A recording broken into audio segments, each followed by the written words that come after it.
Hi everyone, it's Nancy at Stippling and Painting Hampden. Today we're going to be painting this beautiful painting called Celestial Cruise. This is an easy painting, I think. So it's a good one. If you're just starting out and you're a little nervous, don't be. This one's going to be great. You're going to do a great job. So I have a 16 by 20 white canvas today. You can either use a white canvas or black canvas because I'm going to be painting my canvas black. We also have just some primary color paints, blue and yellow, easy, easy. I'm not even using red in this one. And white and black. I'm also using 3 different size brushes, a large flat, a medium flat, and a small round. And what that means is that they're all round on the handle, if you go down far enough, on this metal thing called a ferrule. But if you go up on a flat brush, it's crimped. So one side's skinny, one side's fat. That's called a flat brush. That's what those are. This is round because all the way around it's round. And this is a small, small detail brush. So I can do things like paint those little people in there. All right, I also have a water jar. So you need a cup or 2 of water. I have an apron on, excuse me. And I have my beverage of choice. And this is sipping and painting. And I normally like to have a glass of wine when I paint in the evenings, but during the day I'm having some tea. All right, I also have a stack of napkins. You're going to need those. First thing I'm going to do is I'm going to pick up my largest brush and I'm going to put it in water and I'm going to cover the whole canvas with just water. I do that because Denver's a very dry place, and especially in the winter when the heat is on, things dry up really, really fast here. So I want to make sure my paint doesn't get too dry too quickly. If you don't want to use, if you have a spritzer bottle and you'd rather do that instead, you can just spritz. Either way works, doesn't really matter. Doesn't really matter at all. But a big brush, a little bit of water works fantastic. All right, that's also going to help me not use too much black paint, and it'll make it go on more quickly and evenly if my canvas is wet when I start. So the first thing I'm going to do is I'm going to cover this canvas with black paint. I just want a nice flat black background to put on all the other colors that we're going to be painting on here, which is really only 2, white and green.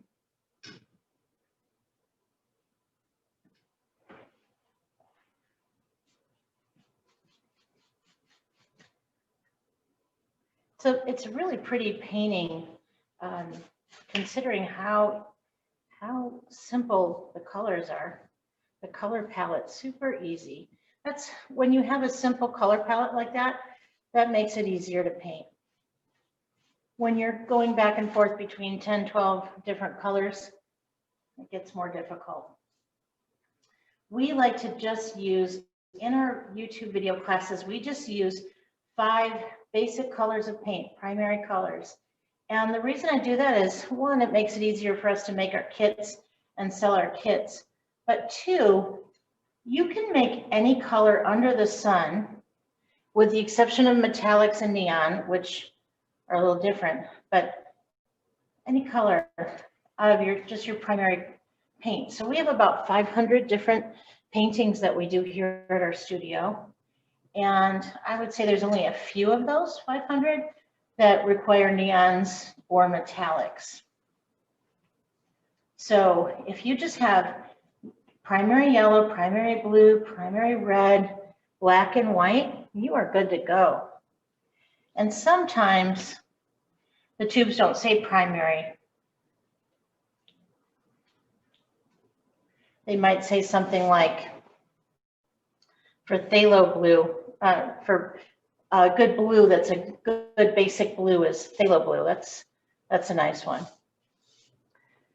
Sometimes ultramarine blue works well. I like phthalo blue. We've used both in our kits, and I really like phthalo blue. And I'll tell you why. Phthalo blue, when you mix it with yellow, you get this kind of green, which is a phthalo green. And that's nice for landscapes because lots of pine trees are that color. So I like phthalo blue. I also use magenta as our primary red around here, and chrome yellow as our primary yellow. But if you can get paints that say primary, great. And then we're also using just a few brushes. Now you can feel, if you try painting a few times and you really like it, you can invest in more brushes, more paint colors. But for beginners, you just need yellow, red, and blue, black, and white. That's all you need. And as long as you paint along with us, we'll show you how to mix all of those colors, so you won't need to do anything else. If you're thinking about, I'm going to lift this up and paint the bottom too. The reason I paint the bottoms and the sides and the top is that that's called a gallery wrap. Do you see that? All the way around the sides and the top and the bottom. That's called a gallery wrap. When you do that, your painting looks more finished because it's like you painted around the sides. Got hair in there. It's like you just wrap that painting all around the sides. And so when you do that, it looks finished and it looks modern. So I always recommend a gallery wrap. And the most important thing is then you don't have to buy a frame. And that'll save you all kinds of money. Frames are expensive. So I'm just smoothing out this wet paint, and I'm stealing what's on my brush from that, doing that, to put on my last remaining side here, which is technically the bottom. I'm not even picking up any more black paint from my palette, my paper plate palette. That's the other thing. When you're starting out, just use a paper plate. You don't need anything fancy when you're just starting. Just start painting, have fun. And as you go, the more serious you get about painting, the more you can invest in nice materials. Like I said, we've painted about 500 paintings here at the studio, and this is all we use. We do have some other colors of paint, of course. And there's a few of them that really need those, the neon ones or the metallic ones. But for the most part, these simple things are all you need to get started. Now, if you do decide that you want to have more of something, I would recommend you invest in a fan brush. I love fan brushes, and there's really no need for it in this painting, but fan brushes are really good for painting pine trees, for painting fur, for painting hair, for painting grasses. And so I really, really love fan brushes. All right, so there's my black painting, and I need to let that dry just a few minutes. So go ahead. This is a good time if you need to let out the dog or grab your beverage. Good time to do it. While I let this dry. And there's a few different ways to dry your painting. You can just wait. Denver is so dry that things dry really quickly here. So 5 or 10 minutes and acrylic paint is dry. Contrast that to, compare that to oil paintings, which take about a month to just set. And then sometimes they take years to dry, to really dry, because oil paintings don't dry through evaporation like acrylic paints do. These are water-based, so they dry quickly. You can see it's already starting to dry. Oil paints they cure, not dry, and that's through process of oxidation. So big difference, big difference. That's why I like acrylic paints. I don't have to worry about having something wet in my house for a month and wondering if my cat's going to walk through it, or if I'm accidentally going to throw my coat or my purse over it, which I have done both of those things with my oil paints. Oil paintings are beautiful. They look absolutely beautiful. And if you are just starting out in the painting world, I recommend going with acrylics because they're easy to use, they're easy to clean up, and then you don't have that wet painting problem. And you don't need paint thinner. Paint thinner stinks. But then after you paint acrylics for a while, Give yourself a challenge and then switch to oil and see how that is. It's totally different. Everything about an oil painting is different. It's done differently. It dries differently. It looks different. But it's also fun to do. And you can create really beautiful work with oil paints. And they even blend differently. All right, so this is almost dry, and you'll see that the way I know it's dry is some parts of this are streaky. Can you see that? They're shiny. Where it's shiny, that's still wet. I also know it's still wet because when I touch the back of it with my hand, it feels a little cool to the touch. So that tells me that there's still moisture here. Third way you can tell if it's wet is if you pick it up and rub it on the person next to you and they scream it was wet. But I would not recommend that way if you care about living with that person any longer or painting with them. So look, this is almost dry. I love that. Woohoo, 3 cheers for acrylic paints. All right, so the first thing I'm going to do is I'm going to paint on that starry sky. And that's going to require, now let me just tell you, there's some awkward stages when you make that sky. You'll be like, I don't know, this is kind of weird. I don't know if this is really what it's supposed to look like, but just trust me and know that it will get easier and it'll start to all come together. Yeah, all right. So I'm going to switch over. I used a big brush to put the water on and the paint. I'm going to switch over to a medium flat. I'm going to get it wet first. And I'm going to mix some green. All right. And so I don't need yellow or blue in this painting for anything else. So I can just go ahead. I could have put them next to each other. Silly me. I'm going to go ahead and scoop them all together. But I'm going to see first how much blue I use. I think I'm going to need more yellow than blue. So don't put in all your blue until you know for sure if you need it, okay? Now, right now, I put in all my yellow and a bunch of my blue, but not all of it. And you can see that this green that it made is more of a Kelly green, a St. Patrick's green. And that's not a blue enough green for my purposes. So now I'm going to scooch in more blue. All my blue. So I'm banking on this is going to help. This is going to make that a more blue green, which is what I'm going for. Fingers crossed that we get a blue green. Now my green might not be exactly like the green in the painting, and that's just fine. That's because I'm mixing my own, remember? And that might have come out of a tube. So it's not going to be exactly the same. Don't have the exact same measurements and the exact same product, but it's going to be pretty good. I can test it. Now, it's not going to show up well on a dark background. Just keep that in mind. Remember, the general shape we're going for is kind of like this tornado. If you ever ate bugles when you were a kid, it's kind of like that. So it's triangular and then it goes up to a point. So that's the general shape we're trying to do. So I can scratch that on. So that's a similar kind of green, and you probably can't tell from your vantage point, but I can tell up close that that's a similar green, and I'm just making that general shape. And I'm not doing it neatly, I'm doing it messy. Doing it messy. All right.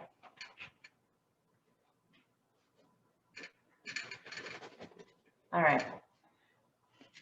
So I'll show you now, you'll be able to see what color green I have because I'm going to mix it with some white so you can really see it. All right, so I've got this green on there, and now I'm just going to, there you go, mix it in a bit.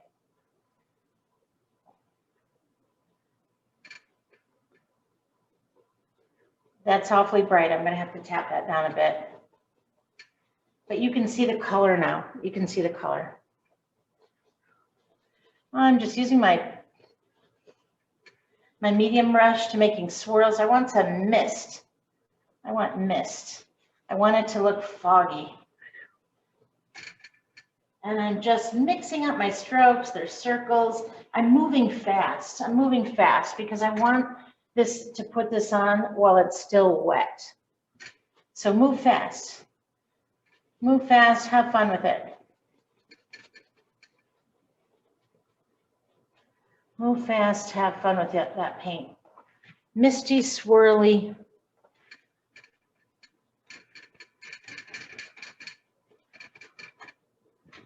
Messy, messy. The messier, the better.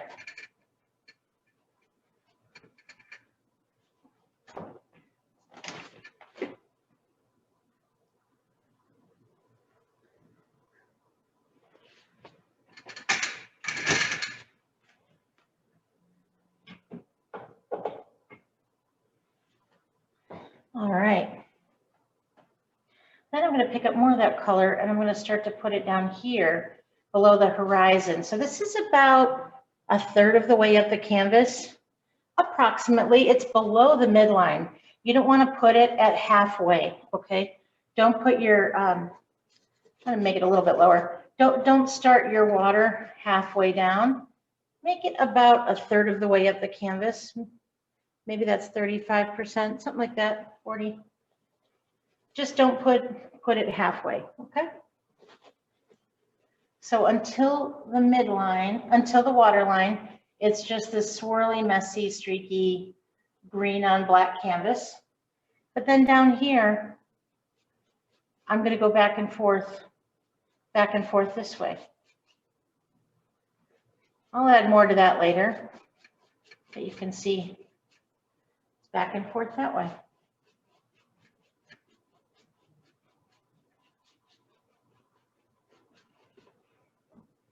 Now I can pick up a little white while it's all still wet and pick up a little bit of white, and you can start to see the colors come out. I didn't mix it on my plate. I'm just letting it mix in the water on the canvas. I don't need to mix it on the plate. If that paint's still wet, it'll blend. See that? But I don't want to blend it all away. I want to leave those white streaks because those are ripples in the water, ripples. And you need those ripples to show that it's water, and they need to be straight across. Pull them straight across. I'm using the flat side of that medium brush, not the broad side, the flat side. And see how that looks like water? And I couldn't do that if the paint was dry, that green paint was dry. If I waited too long, it wouldn't mix like that. And then I'd have to mix it on my plate. But I didn't have to mix it on my plate because it was still wet. A little bit more white down here, according to that. Not sure why that is. All right. So I've got my green on there. Now I'm going to do the same thing. This is still a little bit wet, and I have that, there was a little green on my brush, a little white on my brush, a little green on my brush. So I'm going to take advantage of that, and I'm going to swirl on a lighter shade of that green. This has more white in it. But I'm going to do it quick because I want it to blend with this wet paint. And I don't want it to be obvious that I have swirls. I just want it to mix in so it looks smoky.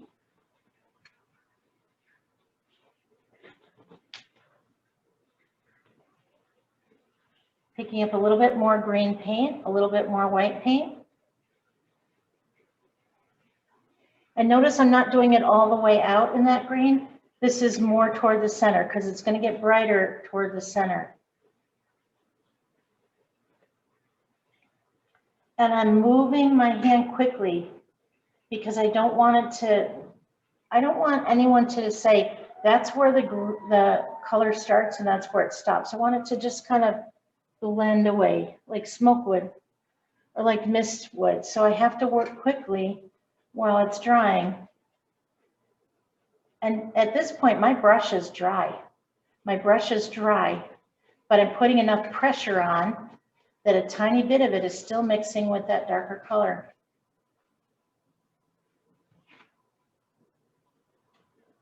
If my brush wasn't dry, I would not be getting this smoky effect. It's just smudging. I'm smudging the paint that's mostly dry, but a little bit wet. That's what I'm doing here. And then you can also take your brush and scribble on the sides like that. That breaks it up a little bit too. That breaks it up. What we don't want to do is we don't want to go out into the black sky. Just kind of leave it in this funnel shape. Okay.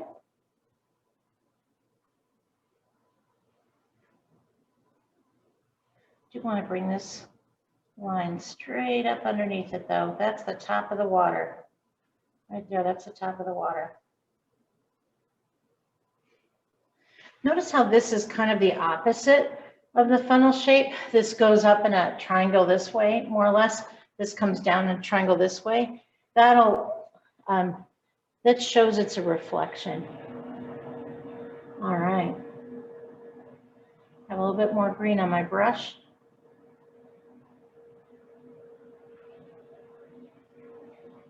A little more white. I'm going to keep doing the same thing I've been doing. I'm just building up the white area a little bit. But I'm going to keep my brush moving, keep it moving. Your wrists and your arm are going to get a workout. Keep it moving, smear that wet paint around. Do you see how each time I put on a little more green, I've got a little more white in it, and it's helping make it brighter in the center? That's what I'm doing. Just keeping my brush moving. Keep it moving, keep it moving.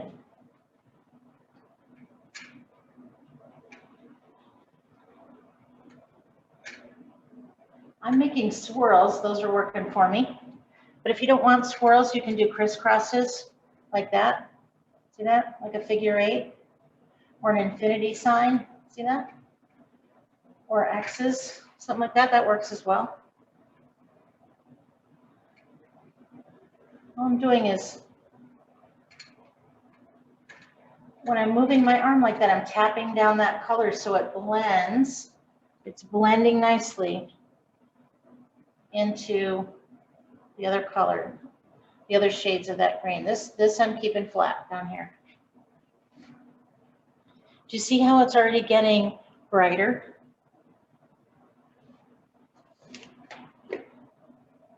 As I go.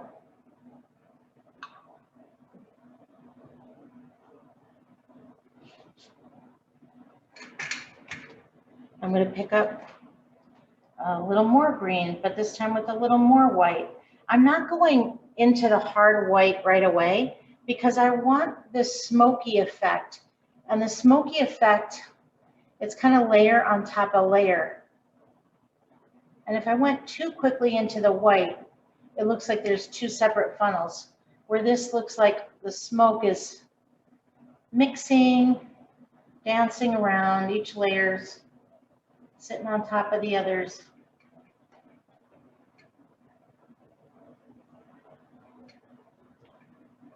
I will get to just plain old white in a second, pretty quick.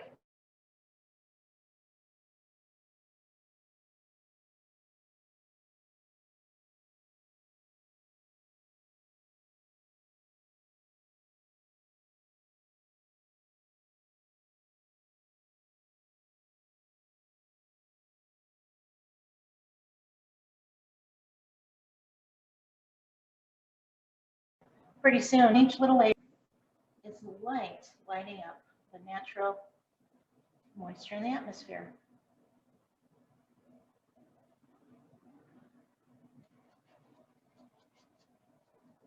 If you have any hard circles on the sides, just crisscross and smear them out so that I want it to look like I can't see sharp lines and I can't see obvious circles.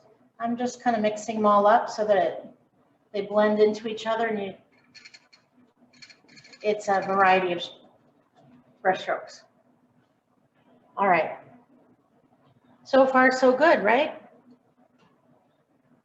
Now what I'm going to do is I'm going to pick up more white, and I'm going to start tapping in just some stark white. Now remember, that other stuff is still wet, and so it's going to mix a little bit. This is the center of that aurora borealis. And it's going to make a beautiful backdrop for the people in our boat. But notice how I'm not making a perfect funnel shape. I don't want a perfect shape. I want it to be messed up. If I had a fan brush, I could also do this with a fan brush. So either way, if you have a fan brush laying around, you can try that.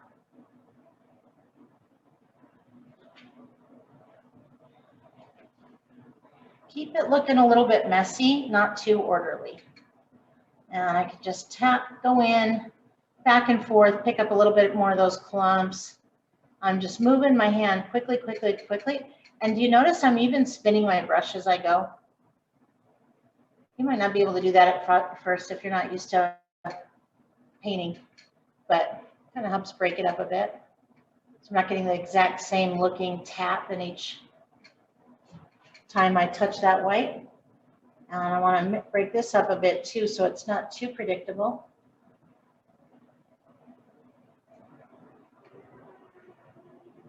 Now, what I could do if I had a chip brush, and that's like a little 2-inch brush like the ones you would use to paint the siding on your house. If I had one of those, I could spritz dots, but I don't have those, so I don't have any of those handy right now. So, I mean, we have them in the studio, but I want to show you how to do things without extra brushes. So, in a minute, we'll try to approximate all these little stars with just a lot of little pokes and pops. So notice I picked up a little bit more white paint, just a little bit more, just a tiny bit on the end of my brush, just a teeny tiny bit. And then I'm just going to make a whole bunch of pokes and pops, just a whole bunch of pokes and pops in there. I want it to look like a storm of stars that fell from the sky. Just a million little pokes, if I can. Twinkly, twinkly little stars. That's what I'm going for here. And the smaller I can get them, the better this painting is going to look.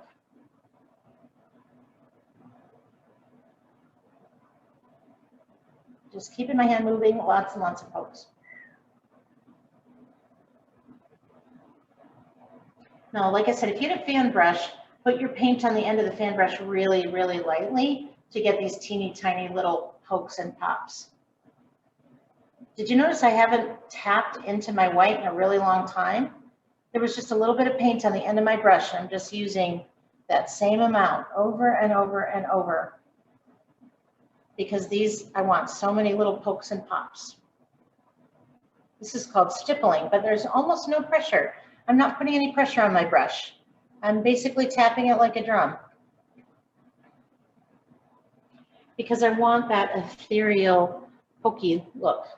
Now, another way I can get that is I can take the stick end of my brush, tap it into some water, and then tap stars. Just tap, tap, tap, tap, tap. And I want a ton of stars in this area. I just want little dots, as many as I can.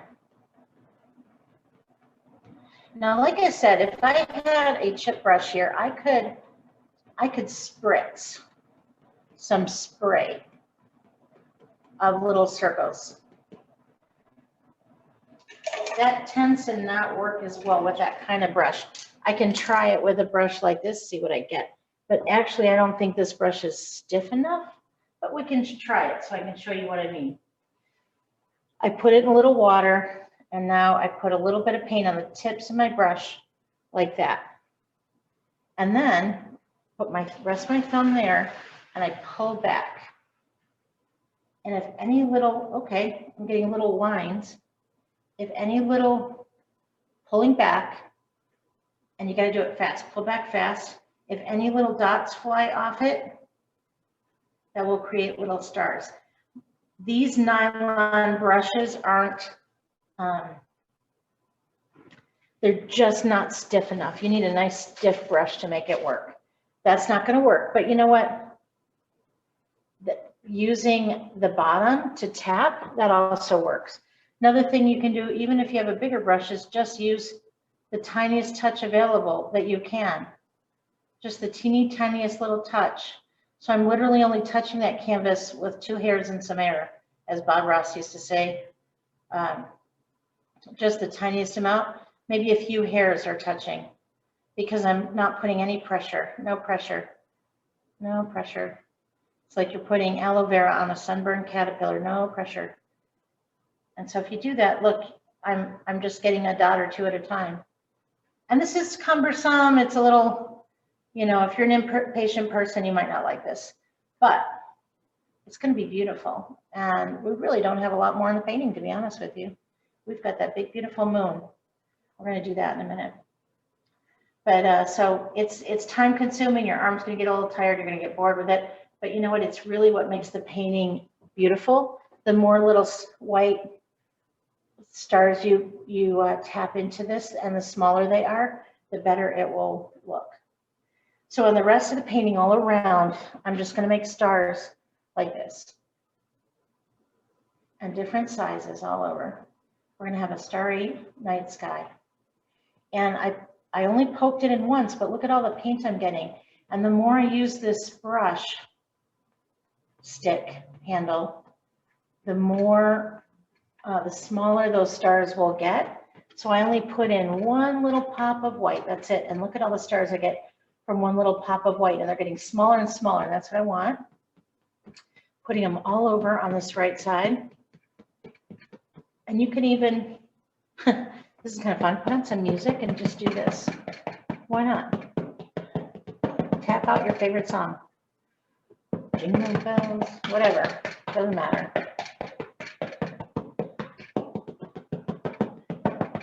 If I start singing a song, one, you'll probably stop painting with me. And two, if it's going to be bad, but they still might be able to tell the song, and then I'd have a copyright violation, so I won't sing, but you get the idea. You can tap on as many stars as you want that way. And have you seen me go back in the paint? Nope. Same paint on the end of my stick.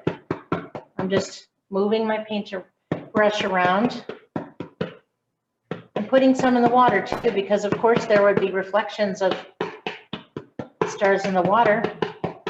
Just make them random. Make sure you put them all over this side. And you don't have to worry about messing up any of the ones that are already there, because when you do it, you'll be picking up paint, and just more paint you'll be throwing down. Now I'm going to do this side. All right, ready? Boom, boom, boom, boom, boom, boom, boom. Those are the big ones. But as I go, they're going to get smaller. I can just play it. I can beat my drum. Have a great old time.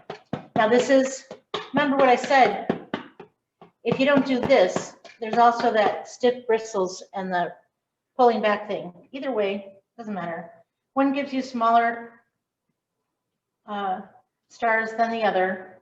That's why a lot of people use like that flicking with the small bristles. I mean, stiff bristles. But I just want to teach you that you can do pretty much every painting in our gallery of 500 paintings with just 3 brushes and 5 colors of paint. Black, white, red, yellow, and blue. And you can paint till the rest of your life with just those things.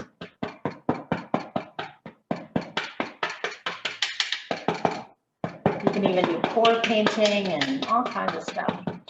Abstract, impressionistic, realistic. Knowing how to use your basic colors and materials is really important to being an artist. You can put a few of those over the water lines.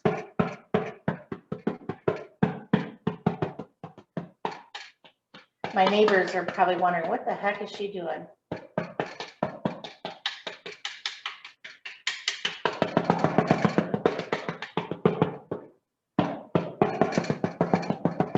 Oh, it sounds like 4th of July.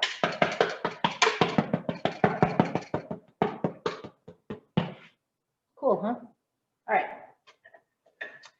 Now, if you look at it and you say it's too white, I want more green, you know what to do, right?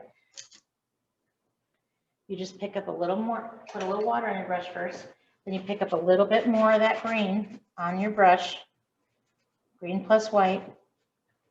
If you want a little more green, just go back and pop some green on in a misty, smoky kind of way. You could have done that before I put on those stars. That would have been smart, but that's the general idea. If you say you scrubbed out all your green and it's too white now, just go back and put some in with your brush. You can go back and forth all you want. You're painting your world, you do you.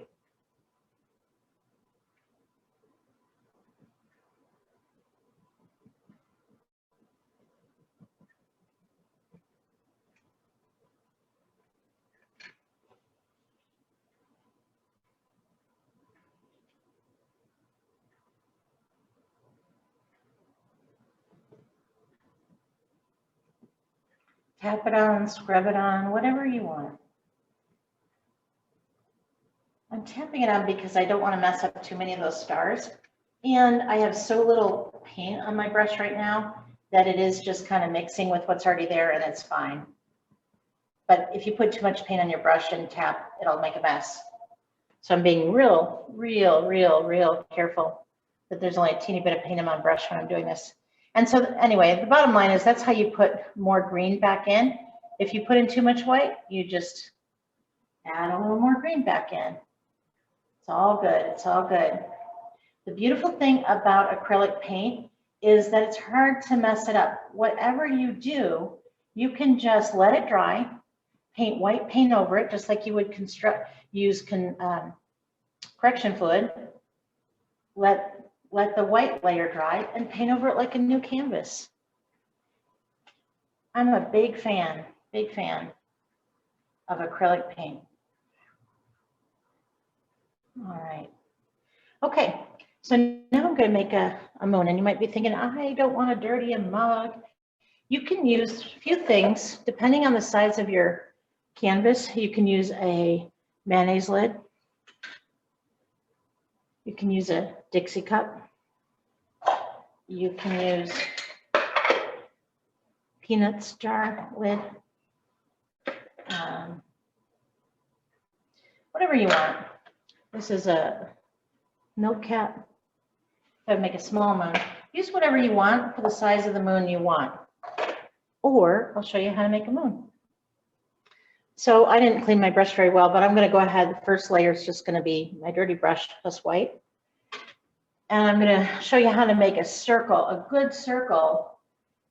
We don't freehand it because that is hard for most people. So what I'm going to do is I'm going to put my brush in the center of where I want my moon to be, in the center. And then all I'm going to do is I'm going to circle out slowly, correcting it as I go every curl around, every trip around, every one. I'm going to correct that circle just a bit, but I'm going to go nice and slow. And I'll tell you why that works. Your arms have muscle memory. So when you make that first one and it's little, you're probably really good at it. But then as it goes out, you're just challenging that muscle memory and you're correcting it a little at a time. You won't have to correct it a lot like you would if you were freehanding. And so you can come up with a pretty good circle this way, pretty good. Now it won't be perfect, right? Like that's not perfect, but it'll be pretty good. And just remember that no moon in the sky is ever 100% round because the moon's not 100% round. It has craters.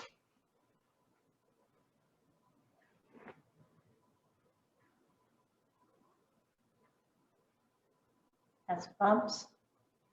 And then every day of the lunar cycle, it's got a different percentage of the moon showing.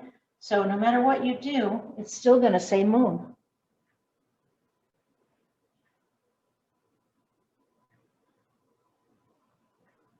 I'm going to let that dry. It's a little bit green. I'm going to let it dry in just a minute or two, and then I'm going to put another coat of white, just stark white on it. I could have made it stark white the first time if I would have cleaned my brush, but I forgot.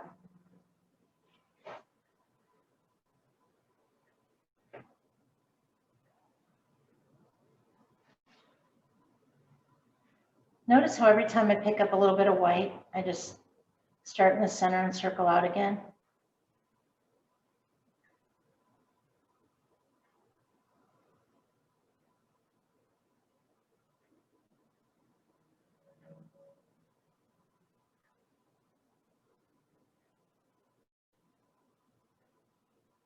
Just take your time with it.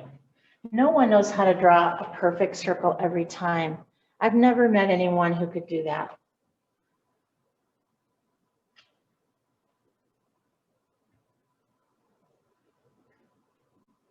And I've known a lot of artists here. It's 2020. This studio has been around since 2012. I bought it 5 years ago. So, and we've had a lot of different artists come in and teach for us here. So 500 paintings, lots of different artists have contributed those paintings when they worked here. And I don't know anyone who could make a perfect circle the first time freehand. So just remember that, okay? Now you can make your moon as big or as small as you want. That's as big as I want mine. And I'm going to leave it like that. It's perfectly white. I'm good with that.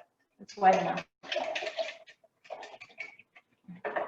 But I'm going to show you how to mess it up, which is really fun. Watch this. See my finger? I'm going to dip my finger into black. And I'm going to come in while this white paint is still wet. And on this side, I'm going to create little pokes and pops with my finger. And I'm going to make the shape of a crescent moon in my moon. Why the heck would I do that? I'll tell you. Because that's the shadow side of the painting, okay? And the shadow side of the painting is the side that's farthest away from the aurora borealis, or these northern lights. So it's not getting as much light. And so it's going to be more shadowy. And I'm going to, then I cleaned up my finger. I'm going to poke in white. And I'm going to make another layer of white. And when I do that, I'm covering up the bottom because I realized a little too much dark down there. But as I go, I'm just tapping, covering up a little bit of that black because it came on pretty strong. Making the edges of that crescent really gradual.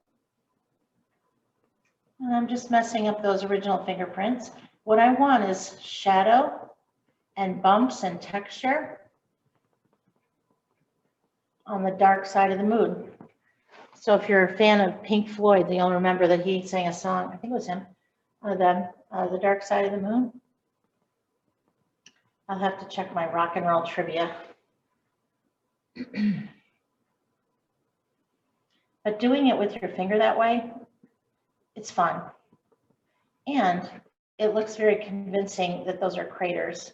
It adds a really nice texture to the moon. You can also swirl it on with a brush, but that's so much more fun.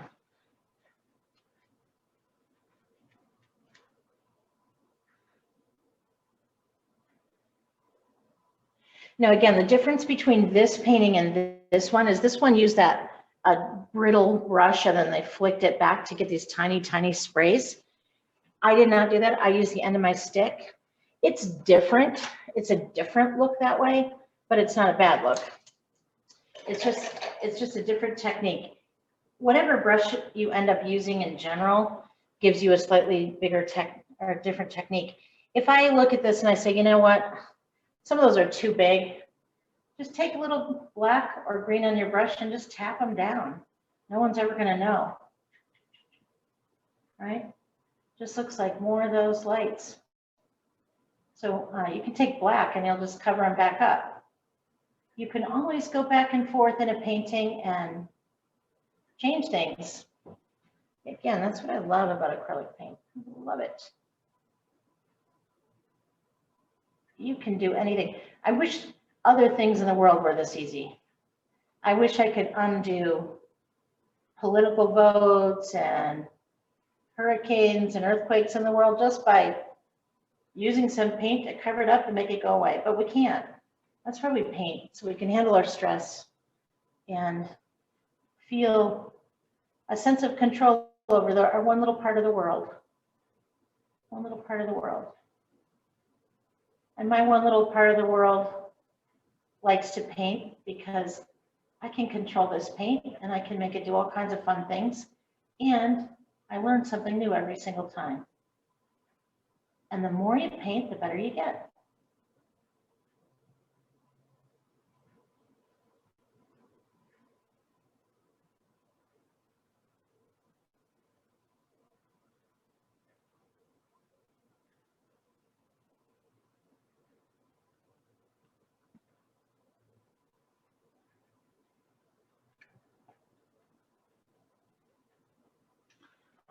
All right, so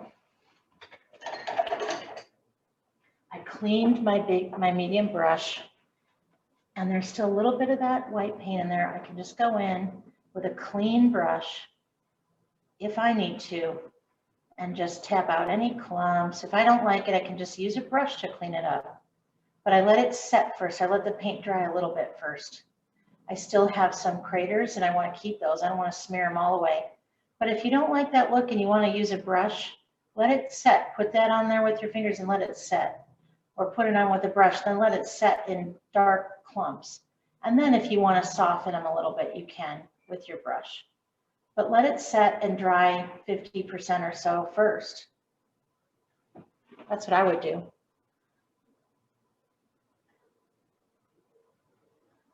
And you can always swirl more white on if you need that. You decide. It's your moon. You decide. Have fun with it. Why not? Where else can you finger paint? Where else can you have this much fun? And make a mess and learn something new. Just enjoy it. Just enjoy it.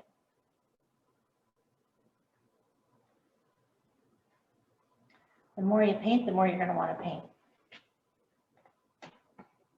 All right, so we have lights in our water. Now I noticed they're a little darker here and brighter here. I really don't get that, but hey, whatever. Just know that you can always come back in with more green paint and you can wipe any of those out that you want just by going over them again. If it's too bright, do this. A little more green paint. It's your world. You decide. So we've got a moon, we've got stars, we've got this beautiful aurora borealis. Now I just need a boat with some people. And I'm going to take my tiniest little brush. I'm going to put it in black paint, load a little paint on that. Look at how little that is, not much. And the boat is basically just a bowl. This is a very easy boat. We made it that way so everyone can do it. I'm going to steady my hand with my pinky. And I'm going to put this boat in the center somewhere. Now you can make it a round bottom boat or a flat bottom boat, but keep in mind the water probably should be covering up a little bit of the roundness. It's just a bowl, like a cereal bowl or a soup bowl. That's it. Easy, easy. And if you want to take your time and make it into a more sophisticated boat, do that. Do that for sure. You can put a sail on it. Why not? All right.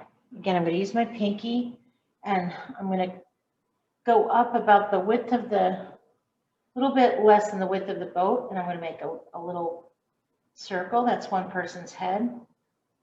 Then another little circle over here. That's another person's head. Maybe they're at slightly different levels or the same. You decide. And then I'm just going to come in and all I'm going to do is draw the shape of shoulders.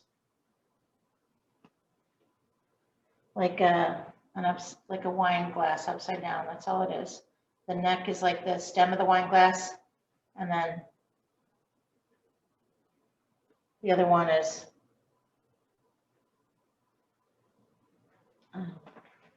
exactly the same.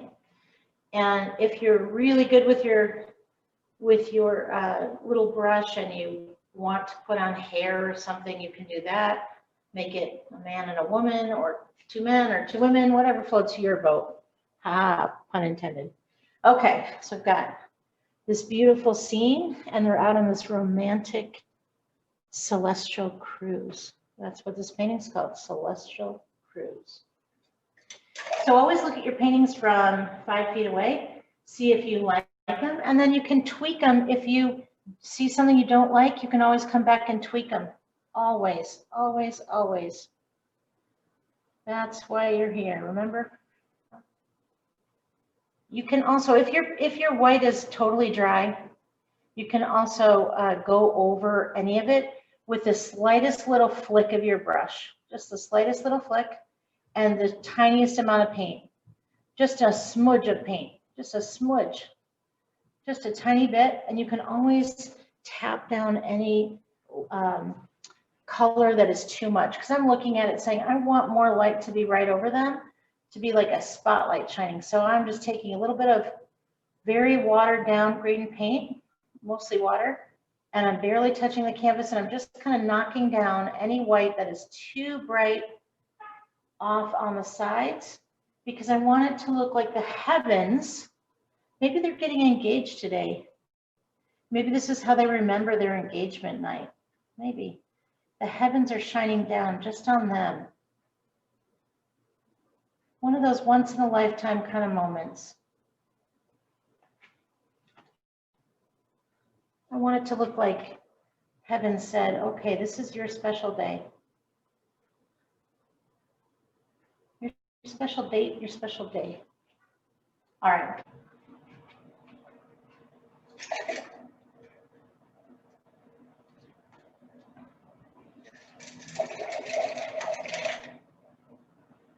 All right, so I covered my paint with a little extra green on the sides, but now I'm looking at it again and I'm saying, oh, I want a little more light just in the center, just around them. It's their special day. I want it just to be bright around them. The heavens are saying it's your day. So I'm going to take that tiny little, I'm going to take my medium brush. I put the smallest little fleck of paint on it, so tiny. It's so tiny that I'm literally getting 5 hairs only of paint each time I tap. It's the lightest touch in the world, remember? Sunburned caterpillar, that's all I'm doing. Putting aloe vera on a sunburned caterpillar right here in this area over our 2 people, friends, lovers, whatever they are. Probably lovers out on a celestial cruise. Right over them. The heavens are shining down on them. This is a miraculous moment. They will never forget the day the skies opened up and shined on them and them alone. So just take up that light with the tiniest, tiniest amount of tapping. And you can, that's how you get it so that you can put the light exactly where you want it. If it's not where you want it, check it 5 feet away. If it's not where you wanted it, go back and cover it with more green and do it again. Put the light more around your lovers in the water here. But you decide where the light goes. And it's watered down, really white paint. It's like half water, half white. And I'm literally touching this with about 5 hairs. It's ridiculous how light I'm putting this on. Aloe vera on a sunburned caterpillar. All right, now it's a little brighter. Also, you can put your name in the bottom right-hand corner. I'm just going to do that with my tiny little brush. I'm going to come in here. I'm going to put my initial right there. Anyway, thanks so much for painting Celestial Cruise with me. I hope you had a good time. I hope you enjoyed it. And I hope you'll paint with me again soon. So until the next time we paint, cheers.